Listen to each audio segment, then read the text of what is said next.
that means it's my free to all Q&A. Let me turn this on. Chat filter, all messages. There we go.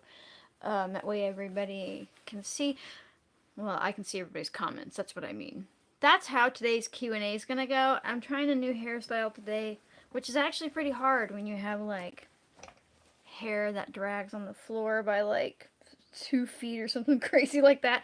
Um, but I like it. I think I like it. It's like half braided, half bun, how I normally wear it. So we'll see. We'll see how it goes. So yeah, I didn't do my Sunday members Q&A last week because I was just exhausted. But I will be having my members only Q&A this following Sunday for members or anybody rewatching that wants to become a member. But yeah, it's been a stressful week or so, and you can see this huge sore on my lip. Fantastic. I was like, you're just gonna do it. You're just gonna be a real human and have to face that reality. I was actually doing fine, and then I went to my chiropractor, and I'm making some Nepali silver needle tea here. I went to my chiropractor, and I've been going there for my hip stuff, which I actually have resolved without chiropractor. And he just decided to adjust my neck. And I should have followed my instincts and said I don't need a neck adjustment. My neck is not painful. Well, it was after he adjusted it. He really, really, really inflamed. I'm guessing like the vertebrae back there and a huge knot in my muscle. Like it hurt. It hurt me. It did not help. It took me about a week and a half to calm it down with like self physical therapy. But for those of you who don't know, for those of you who don't know, if you have like a herpes or EBV, like herpes virus or cold sores like that, everybody has cold sores, which they're in the same family, but it's not the same as herpes. But it likes to live in your nerve endings, and when it comes to cold sores, they live in the base of your neck, like in your spine there and along that muscle, and they're dormant. So when he like hardcore adjusted my neck and damaged it, like literally within an hour of the adjustment, there was no stopping this that was coming on. It's done for now and it's just healing, but I was like, well, fuck, there goes the rest of my fucking week. It was really bad, and and so let me get this water going for my tea. Um, oh, somebody said, April, I finally got a dress from your shop, and it's so pretty. I'm so glad. And when she's talking, I don't actually sell dresses in my shop. It's like my apothecary, but I link all the stuff that I've bought off of Amazon, like if I've got the dress from there. Um, but but yeah, so it was just it was a long like been a long couple weeks of stress and stuff, and I am recovering. I do feel better. It was just one of those things where like it was just the universe was like flick flick flick flick at this little human, right? And so it was just I think that a lot of it like coupled on top of the stress of what the power company did to my land, which honestly I've done all the formal requests and complaints, and I don't think it'll go anywhere.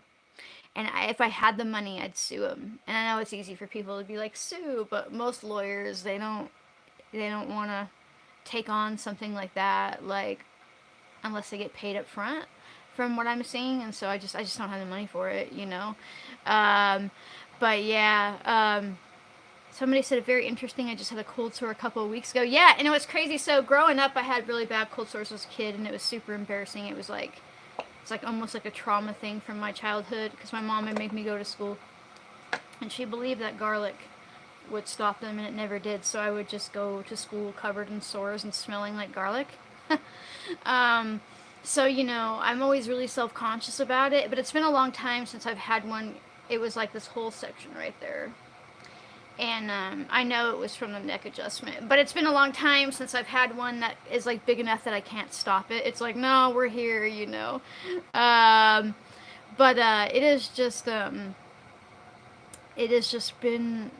how they say like sometimes like spring comes in like a lion or out like a lamb, right? Like it goes one or the other. Like for me, it's like, holy wow, the universe is like, let's just make a bunch of shit go wrong. But I do kind of feel better coming out the other side of it, though.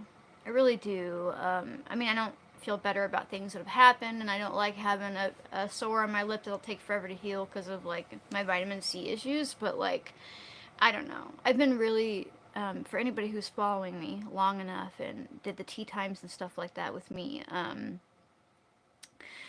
you've probably known that I've been like hunting through like my health for a long time. You know, like I don't want to sit here and pretend like I have like all of my health figured out. It's super complex, and I come from like a really small culture that has a lot of intercontinuity, which is a nice way of saying of like cousins marrying, second cousins, and things like that. And so, and while I'm only half because my dad married outside of the culture, it really impacts my genetics, right? And so it's just been really a big, I don't know, struggle to find the answers. And finally, I discovered on a blood test, I was like, whoa, I have really low carnitine, which is kind of like an amino acid. It's formed from other amino acids. It's an important part of like your mitochondrial function and your fat metabolism, right? And people often take it as like a dietary supplement, thinking that it'll help them lose weight. It's really not that cut and dry, but so I had gotten my full genetic sequencing done. And remember, I start answering questions when I've had my first little sip of tea, but I'm still giving information. I had gotten my full genetic sequencing done a year or so ago, so I have like full access to like my genetic makeup, and I can search through like all the S and P's and stuff. And so I started like looking into like, okay, so why do I have really low carnitine and carnite. I always say it wrong. It's either carnite or carnitine. I don't know why my brain won't grab onto it right yet. But anyhow, I discovered that I have a mutation that makes me like not absorb it into my cells and then waste it, which means I pee it out when I eat it. And I was like, holy shit. And so basically, the only thing that you can do for that mutation is take it for the rest of your life. There are people in like Finland and areas like where the whole like island, they're like, whoa, these people have to take this for the rest of their life. It's like a genetic thing, you know? And I'm not like related to those people, but like it gave me a lot of insight into looking into it because I had this whole database of people and even a decade long study to look at. So that was kind of cool. And I'm like, holy shit, I have so many of these symptoms. And so it's been about 2 weeks. 2.5 weeks since I started taking therapeutic doses, which you wouldn't want to do if you didn't have a deficiency in it, right? And the changes have been crazy. So earlier when I said I figured out my hip pain without the chiropractor, I figured it out because I was looking through all the symptoms and like hip pain is one of them. And I was like, holy shit. So what happens is carnite lives in your muscles. It's where it's mainly stored. And if you don't have enough of it, your muscles start wasting. And the first ones you have impact on are your large muscles, like your hip flexor muscles up your thigh and your glute muscles. And I'm like, I have no ass, just I don't genetically. I'm like, my theory is my people were nomadic, so we had no reason to sit, so I just don't need an ass. But all these muscles were wasting, and no matter what I was doing, it was causing my pelvic to tilt, right? Because you need those muscles to hold your bones in place. And within about 2 weeks of taking this, my hip pain is gone by about 85%. And that's after like 6+ months of going to a chiropractor and trying to strengthen the muscle and trying to figure out what was causing it. And I was so shocked when I found that as like a major symptom, especially in women. I sent it to my husband while he was like deep in the middle of driving. I was like, holy fuck. Like I was like that. It was just so crazy, you know. But but yeah, so that's my current saga, but I am feeling better.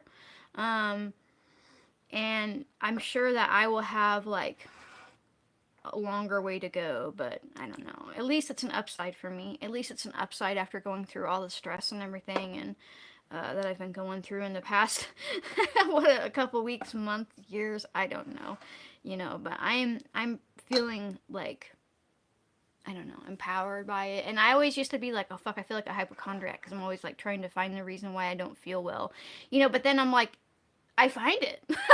I find it, and I don't think another doctor would have found it for me. It's missed in people because they don't really screen for it unless you were really sick from it as a baby, right? It's not something that they test for. But I do have a couple tea pets. I don't know. I'm not real big on the first wash, but I do have a few. I have a little fox, and I have a snail with a frog on it that spits, you know. um, okay, so all I see is you people know it's not witchcraft, and her chin is just fine. Probably. What's so, you know, first of all, I don't like that word. I don't like the word witch. It's like, to me, like, I literally, like, people were like, oh, I'm the ancestors of the witches you couldn't burn, but I'm actually the ancestor of the witches you did burn. Like, I actually have like family members that were killed, and it's like, I don't know. To me, in my culture, that word has never meant anything but death, right? It's not a word we use, so I don't like correlate or identify with that or anyways. But also, if I was, why would you fuck around and taunt me? Right? Like, it's crazy. Anyhow, if you have a question, say question, and I'll start answering your questions. Okay, what is your opinion of the sugar-proof tea? I don't know anything about it, so I don't have an opinion on it, but I don't know. It sounds like pretty anti-sugar to me. I'm just gonna guess. But it might be something to do with lowering your blood sugar, your glucose, or something like that. I would just investigate what herbs are actually in it and see what they're doing to your body and if they're safe long term, right? Um, Question: what are good herbs for the lymphatic system other than calendula and cleavers? That's a good question. Right away, my mind goes to poke root. If you feel like calendula and cleavers are not strong enough, because those are definitely top two, you could jump into micro doses of poke root tincture. Go slow, but you also might find calendula and cleavers are impactful if you're finding them not strong enough. Maybe they would be strong enough if you were also doing like rebounding, like jumping on a trampoline and dry brushing and doing other things to get your lymphatic system up and moving. That might be impactful. But if you need something like that's big guns, it's going to force it. I would do very slow with poke root tincture, and know that poke root, if you have a history of like schizophrenia or anything like that, it can, if you go too hard too fast, it can bring that out. So just be mindful of that. Um, Question. Oh, let's see. Oh, fertility. I thought that said something different. Question. Lost it. Fertility. Regulated my period with raspberry leaf. What's next step for fertility?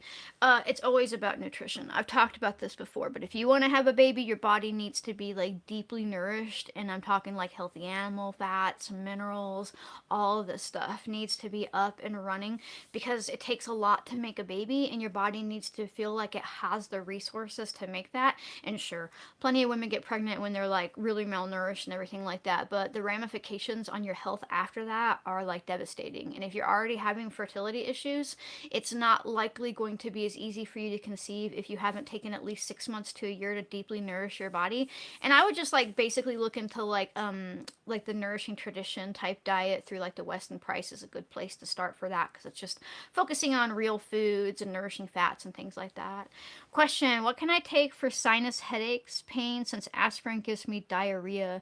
It really depends on what's causing the sinus issues. Like, most of the time it's allergies, right? So you could work with nettle leaf infusion, you could work with elderberry, especially before your allergy season starts. Elderberry is more impactful that way. You could work with Pearly Everlasting to calm down the inflammation. Most of the time, if you're not blowing anything out of your nose, that headache is because you actually have tissue that's swollen up here. But I wonder if you've tried to buffer your aspirin, where like you get like some pure USP grade aspirin, or like something that's just made with cornstarch and not a ton of fillers, and you put it in some water, and some warm water, let it dissolve, and then add like a teaspoon of baking soda to that, and then it buffers it so it can't hurt your stomach anymore. It might be worth a try on a day off, in case it still gives you a stomach ache, but you could also just have a sensitivity to the salicin, I always say it wrong, acid that's in it.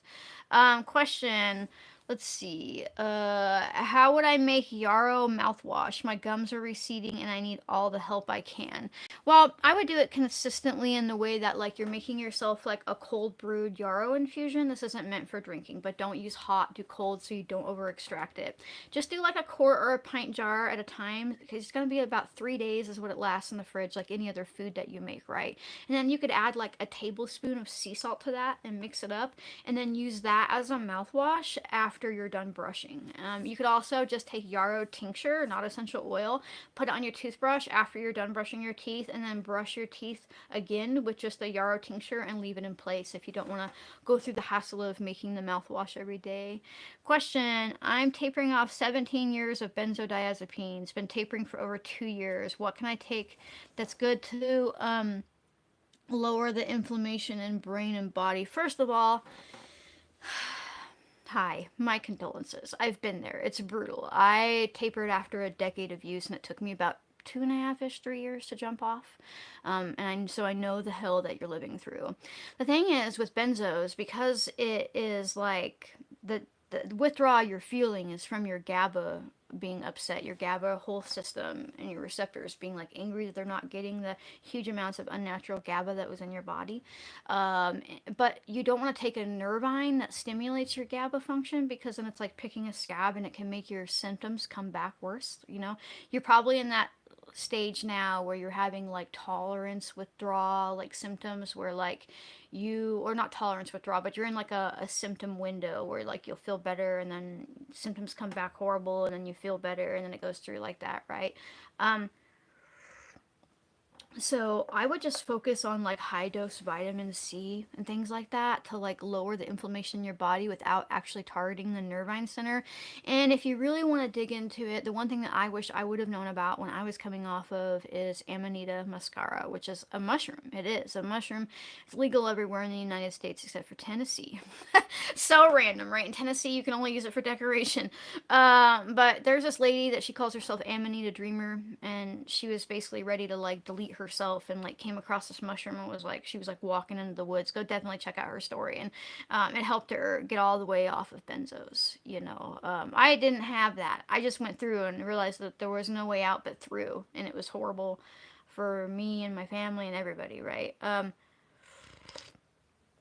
Okay. Question. What do you think about plant distilled hydrosols? I'm aware of your opinions on essential oils, but what about the byproduct? Well, actually, what's funny is, just to put this out there, the essential oils are a byproduct of hydrosol production, not the other way around, but the market switched it, right?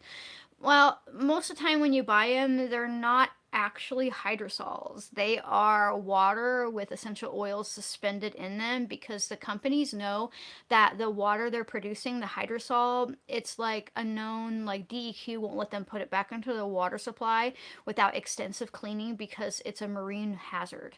So they recycle that water so they don't have to process it out. So they're not selling it to you.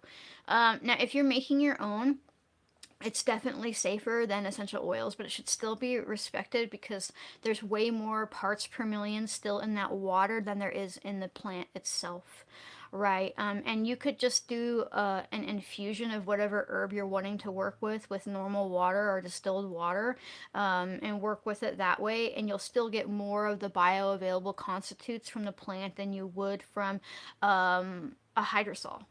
And so they're the lesser evil, but they are also like super dangerous to the environment. They can kill fish, marine life, all that type of stuff. It's a big problem. um Okay, let's see. Question. I use Amanita once a year, and for me, it's helped reset my mind in a beautiful, calming experience. Yeah, Amanita is really interesting in the way that it's one of the few psychedelics. Like it's what it is. It's psychedelic. You don't have to take it in big enough amounts like that for that to happen, but it basically resets the GABA center in your brain, which most stuff targets your dopamine, and so it's really interesting that it hits GABA over anything else does. It's a different situation, but you got to be respectful and you got to do research, because you can't just eat it like a normal like a normal like cubenzi or something like that. You've got to actually know what you're doing with it. But there are a lot of people out there that definitely know what they're doing, and plenty of guides online. um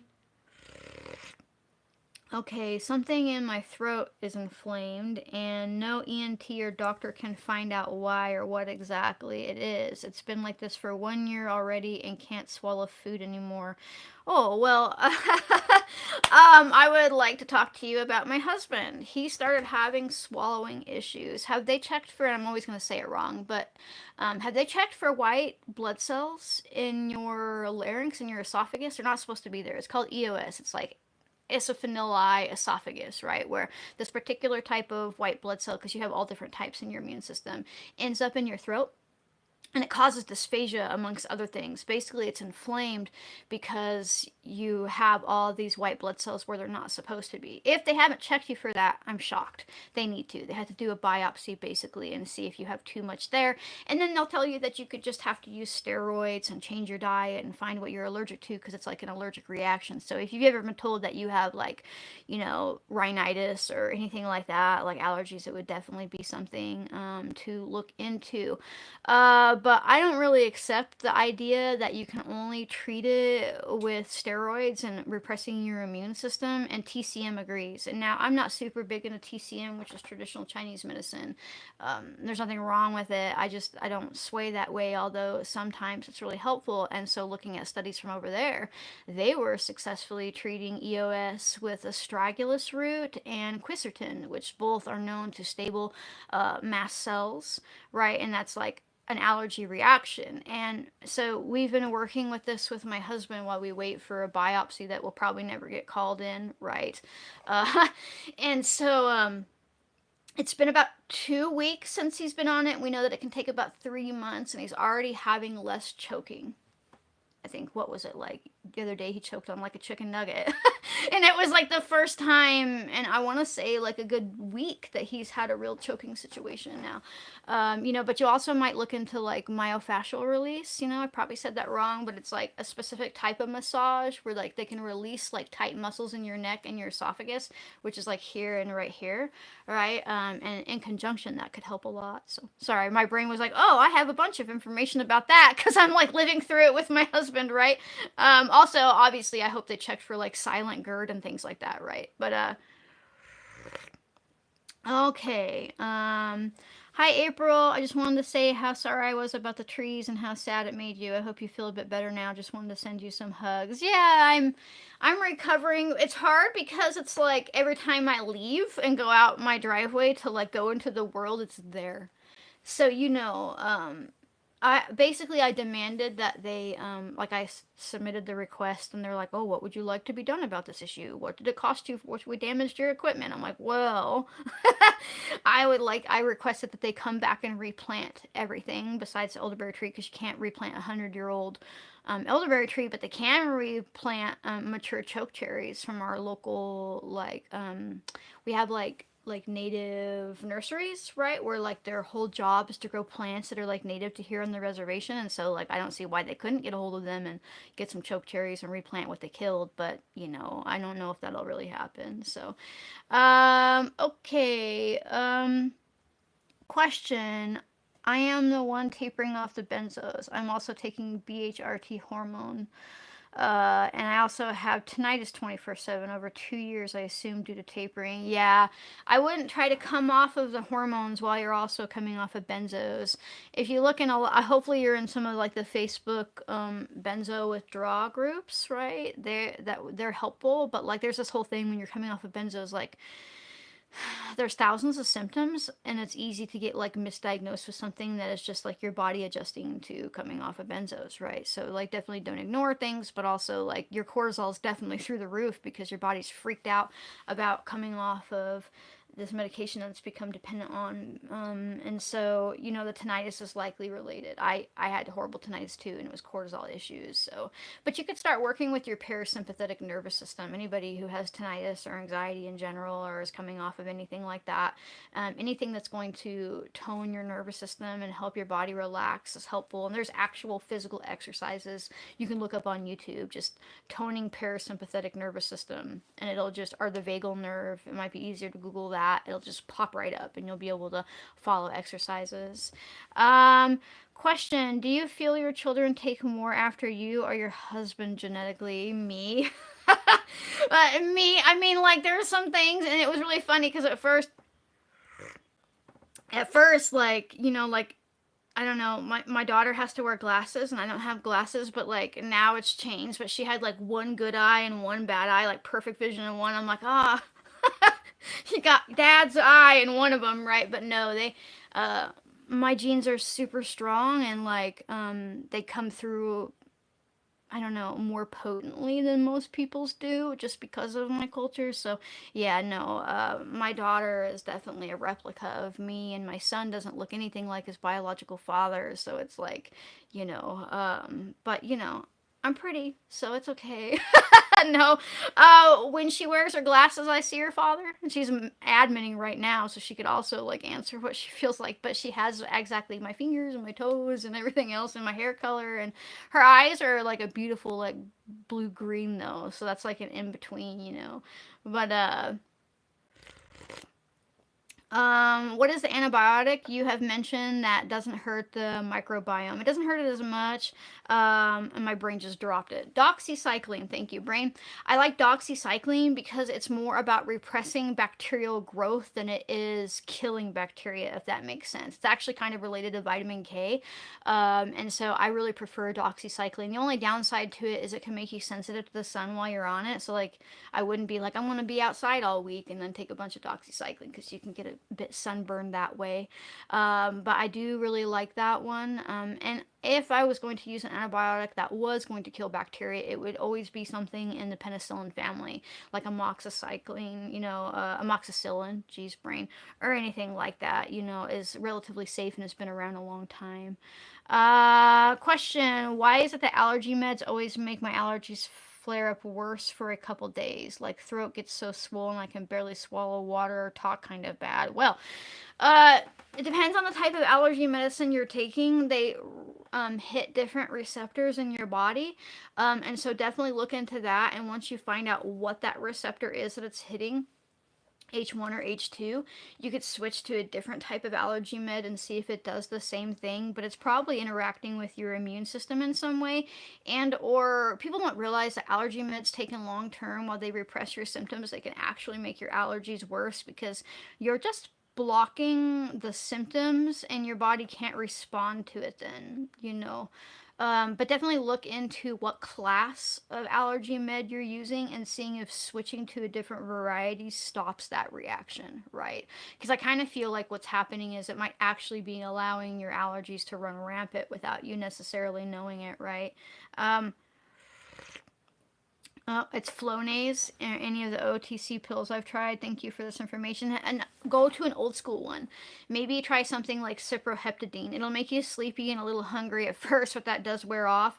Try an older one. Try an older analog allergy medicine that's not really used for allergies anymore, just because they have the new gen that doesn't make people tired.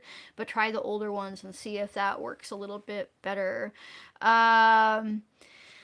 Member says, "Hi April, happy to be back and catching your lives." Yeah, I plan on having the Sunday members live this Sunday, unless something catastrophic happens.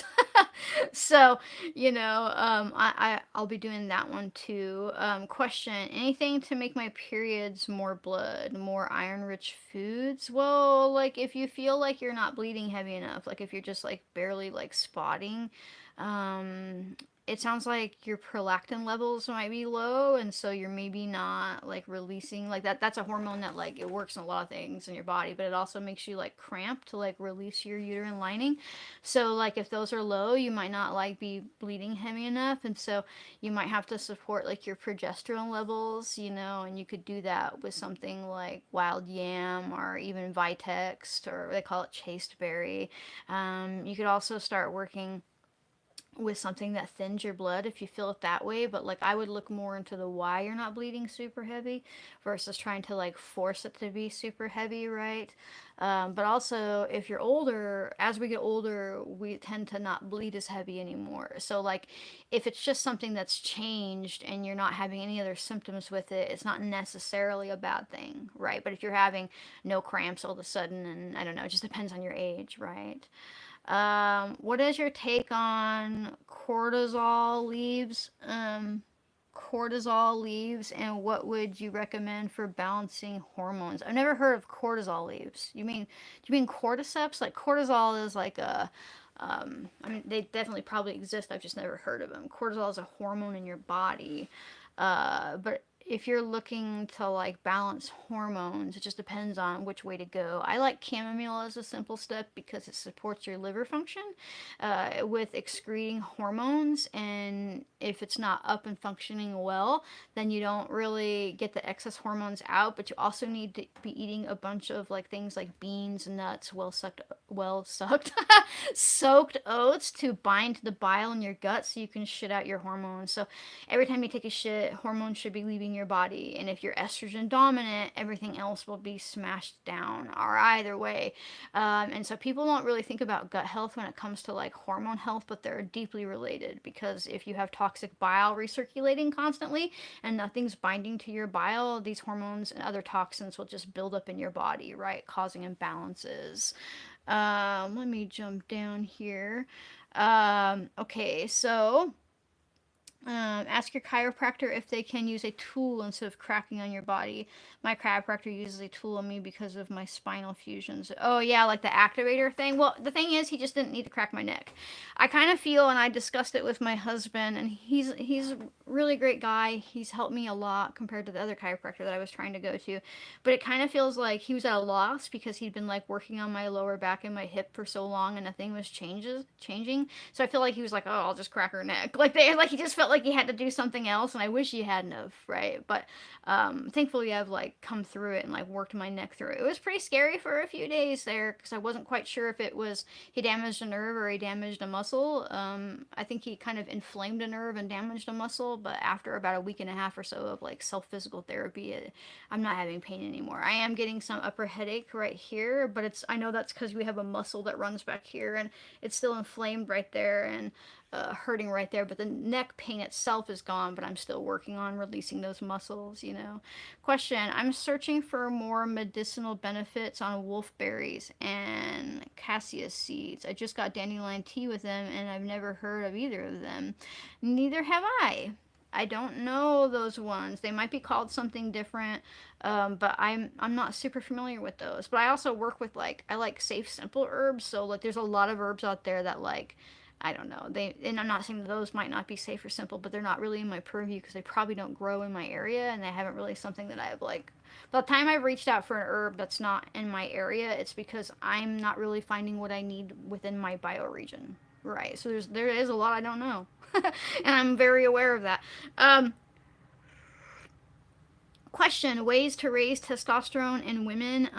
Definitely look into pine pollen tincture capsules. As a shameless advertisement, I have my pine pollen chamomile tinctures for testosterone support in women. Those are in my shop. So I mean that's definitely something you can do, but you don't have to get it from me. Pine pollen in general is pretty fantastic. It has natural androgens in it. It is a tree semen. So it actually has androgens and testosterones, and it has a little bit of progesterone in it, precursors like DHEA in it, but yeah, that's a good option, definitely. Hi, April. Finally caught you live. Yay. I'm perimenopausal, and it's the pits. Could you please recommend... Oh, lost it. Could you please recommend a good daily tea? Night sweats are on another level. Well, you might need to start working with, wild yam. You could do a cream, but if you use like wild yam as a whole, you get like the plant as a whole versus just the disogen that's been isolated and turned into creams. Typically most people aren't using whole plants when they're making those creams to sell.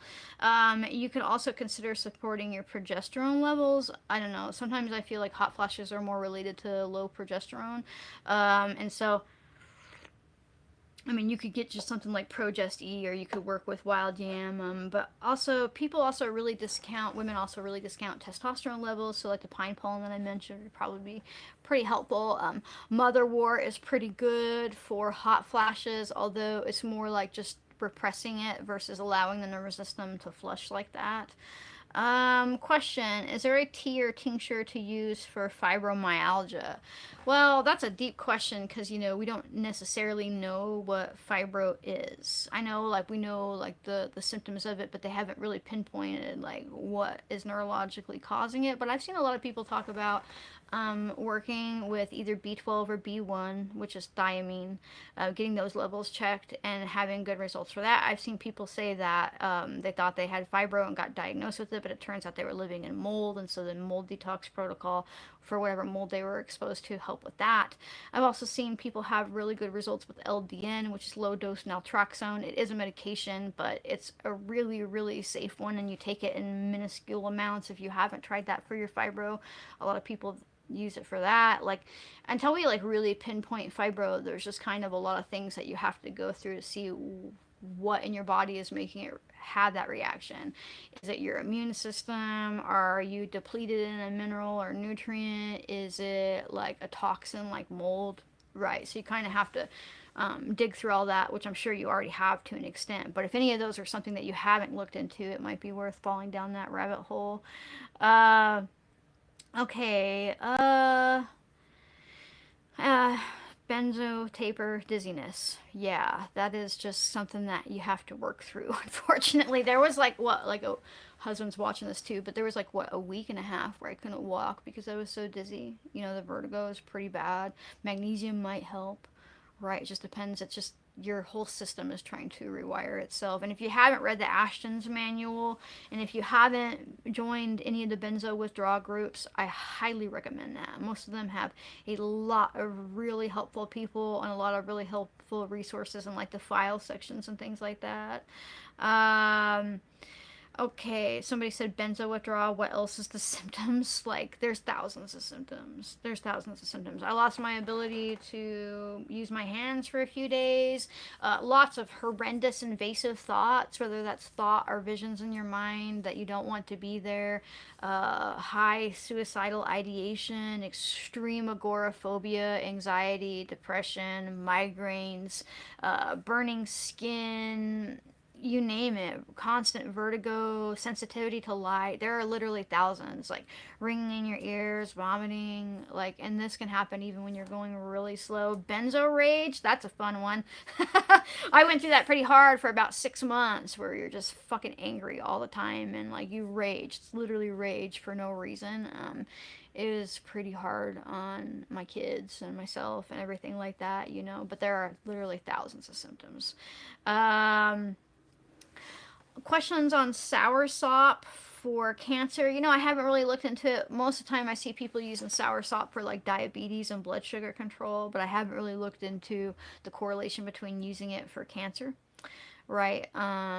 So that's just not something that I can speak on at the moment. But I don't know. I've seen, as far as like, if my cancer came back, my protocols would probably be high dose, well, work my way up LDN. It would still be low dose, but pretty high dose, right? That'd be the main medication that I would use.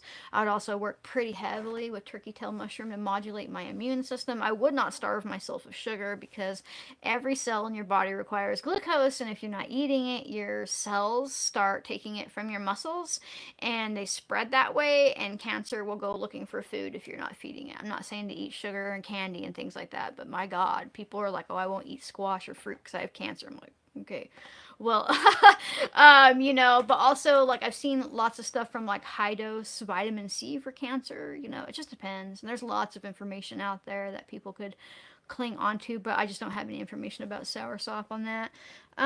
Thank you for the super Eliza K. Asked you about GERD last week and followed your hints. Eating lots of beans and it's helping. Thank you. I'm so glad to hear that. Yeah, people just, we need fiber, and we need a type of fiber that binds to our bile. It can help so much. It can help so much, right? And it just gets things recycling, and it gets the toxic bile out of our body, and because we need bile, right? But when it accumulates too much, it's just too much, and it never recycles, and you don't get more new bile in your body, and then it's like recycling the same thing over and over again, right? So I'm really glad that that helped you. Okay, jump down here. Did you do anything to pass the time during withdrawal to help get through staying busy? Yeah, I sure did. I started back into my beadwork, which is, I just happen to have a piece here, like super intricate beadwork to keep my hands busy, and my mind busy, because I needed a break, and I fell hard into like really long TV series, because for me the invasive thoughts were horrible, and because I'm highly visual spatial, like I would have like an invasive thought of just like stabbing somebody I love when I walked past them. It wasn't anything that I would ever act on, but it's like really disturbing to see, right? And so keeping myself like super entrenched in that, and then like deep back to the land, and like I must have, those first 2 years I must have identified over 500 plants in my bioregion. I'm like, who are you, what do you do? And then like stepping back into that modality, and like getting back into like the herbalism that I've always practiced, and starting to talk about it publicly, and everything that I was going through was massive, right? So it was a huge transformation point in my life. And then I started to work, on my business, and there was a point where that was really helpful, but then like also hurtful because I used it to like, not face a bunch of traumas while systemically facing traumas. It was weird. I have a lot though, so it's like I can only handle so much, right? Um, but those things definitely helped me. They got me through a lot. So just finding something that can take you out of your head and into your psychomotor. It needs to be something that you're doing with your hands, and something that gets you thinking outside of your brain. And I know that can be hard sometimes, because there were days that I literally couldn't use my hands. But what's weird is I actually think that beadwork helped me retrain my brain and my hand connection, which was exceptionally damaged for me, because I also have dysgraphia, which is like I write like a child because my brain can't communicate with my hand already. It's like a type of dyslexia. But yeah, so doing that handwork was really important for me. Um, how can I work with you one on one? I am not really doing consultations at this time. However, probably at the end of next month, once I get into the rhythm of the members only Q&A, I'm going to start picking one or two like members randomly, like in a draw, that get a free like 30-minute research consultation with me. And what I'm going to do for that probably is, instead of like a normal consultation that people have, you'll be able to submit like one health question, something that you're like really interested in, and then I will let my brain do its thing and do all the research, and I'll be like, I found this, I found this, I found this, I found this, and basically at the end of it, like I give you like a page or so write up of like all these links and things to consider looking at, and maybe even test to talk with your doctor about. So basically it's more like it's a one-on-one or research thing, right? And I give you the information to go forth into the world. But I'll be doing those freely for members, and then I don't know, I might eventually go into it like available for everybody, but I have to be mindful not to overdo it, because my brain doesn't have limits, but my body certainly does. So it'd probably take me a while to feel comfortable with it, because I'll be recording those and I'll be uploading them for everybody to watch, right? That's one of the stipulations of winning it free, so everybody has access to it. Um, but yeah, I think that that's what I'm gonna do going forward, and it'll just grow from there. Um, so someone was asking about a baby who's not satisfied by breast milk. What can mom eat to help? Do they mean like she's not making enough breast milk? She needs more protein. People look at herbs and stuff to increase breast milk, and you can, but like at the end of the day, you are a milking mammal, and the way that you get milk levels up is more protein. If you own a milk goat, or if you own a cow and they're not getting enough protein in their feed, their levels will drop. You need protein. So, and I mean, you could try it with plant-based protein, but I would do a good mix of both. I would make sure that I'm eating enough meat. Also, you need way more water when you're breastfeeding. Think about all the water that you're putting out. So, like, also, if an animal is dehydrated, it won't produce enough milk. So, you need to eat a big fat steak and drink at least a half a gallon of water a day. And that's 2 quart jars. You could even split it out into 4 different like pint jars or something like that. So you know that you have to drink that amount of water a day. And that's going to get your milk levels up way more than any herb or supplement or breast milk cookie will. You need the protein in the water. Um, she has enough milk, it just doesn't satisfy any of her babies. She's also anemic. I would guess that she doesn't have enough milk, because the only way the baby wouldn't be satisfied is if it's not getting enough milk. She might need more fat in her diet, like her fat content of her milk might be really low, but I think it's easy to think that you're making enough milk, but they might need more. They might need more because at first what you're producing, and I say this as a person who breastfed both of my children, um, at first what you're producing is enough for them, but like if your production level isn't increasing as they grow, then you might feel like you're still feeding them enough because it was the same amount early on, but they might need way more. So I would actually encourage her to work on increasing her milk production, period, because if they're not satisfied, they're just not getting enough. There's no way around it. There's not something wrong with her milk. There's not something, it's more like there's just not enough. So that would be something that I would look into. To become a member, I'll wait for my admin to drop that link, but also when this has been uploaded, you can click on the link that I share. I have a bunch of links that I'll share in the pinned comment and become a member there. Is there a lip sore remedy? Yeah, there is. Usually I don't even get it to the point where it's this bad, but this one was like brought on by a chiropractor adjustment, so it just didn't care it was going to exist. I really like using lemon balm topically and or St. John's wort topically. The tincture and or infused oil works really well. Internally, if you're not on any medication, you can also work with St. John's wort. Some people really like glycine for it. I've had good luck with lavender tincture applied topically as well.